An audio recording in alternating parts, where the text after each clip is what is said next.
Hello guys, and welcome to my Choose Your Grind Spot guide series. Today we're going to be talking about Gahaz bandits. Gahaz is a grind zone that most players are going to recommend for silver per hour for new players, alongside a spot like Centaur's Herd. Gahaz has a different drop distribution and is great silver, but depending on your class, it might not be the best grind zone for you. To start things off, in order to grind here, like most of the Valencia grind spots, you're going to need to at least try to pen Tuvala in order to one-shot the packs appropriately. The spot is geared for newer players, so you should be able to reach these gear goals pretty quickly.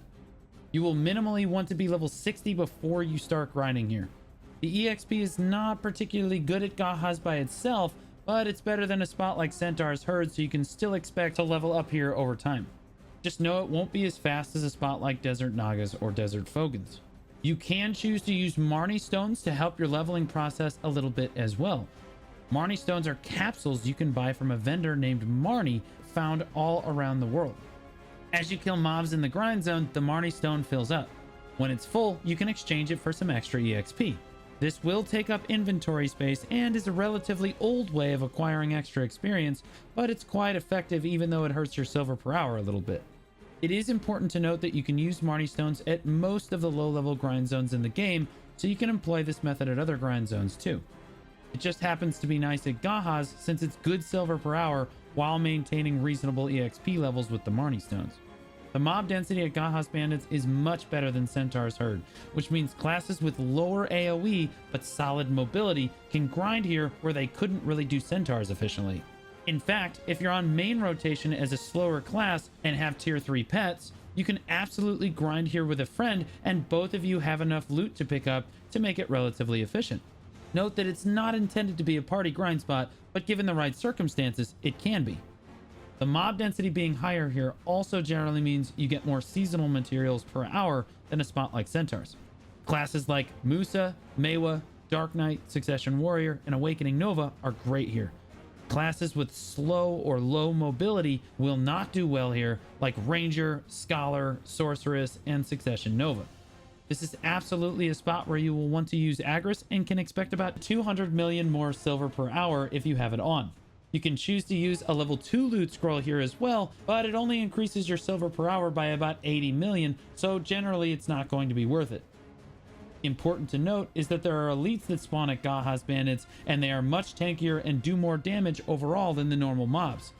A red message will flash up on your screen. You have to look around for the big red dot on your minimap, kill the elite mob, the Shadow of Gahaz with white hair, and then a bunch more mobs will spawn as well, dropping a whole bunch of extra loot. These are definitely worth killing most of the time as they drop better loot, but just be worried as if you're under geared, they can Baja Blast you. Now let's talk setup. A lot of the low-end grind zones, you will want monster damage or stamina artifacts if you need them. When it comes to Lightstone combination, I recommend just running combat EXP Lightstones, but you can run drop rate Lightstone combos as well if you have the money. For crystal setup, I recommend a budget setup like the one I have on screen here. You can choose to prioritize your EXP crystals in the game early and start swapping to more of these as you get more silver. Gahaz has a lot of rotations you can choose from, and some are going to be better for certain classes. Cliff and side rotations shown here have much more tightly packed mobs and are great for classes that lack AoE but have solid mobility like Awakening Mewa. Main rotation is going to require more AoE like you might find on Awakening Musa or Awakening Striker. As a final note, always make sure that you get the dailies and your seasonal weekly from the node manager if you have not already done them. As for the drops here, you will make the majority of your money on the trash loot and the scrolls written in an ancient language. The artifacts that drop here can be simple alchemy into purified lightstones you can sell on the central market. The Black Spirit Claw pieces can be combined when you have 3 of them and will allow you to slot a crystal into your outfit as shown here.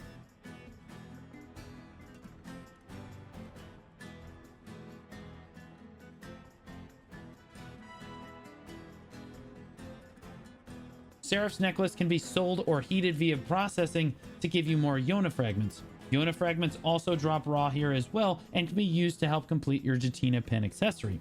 If you're already done with your Jatina pen accessory, you can use them to craft more accessories. Spectre's energy is vendored by most players, but can be used to craft Black Star armor and weapons.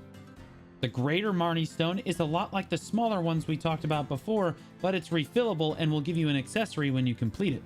This is a very rare drop and gives you very specific knowledge on the area.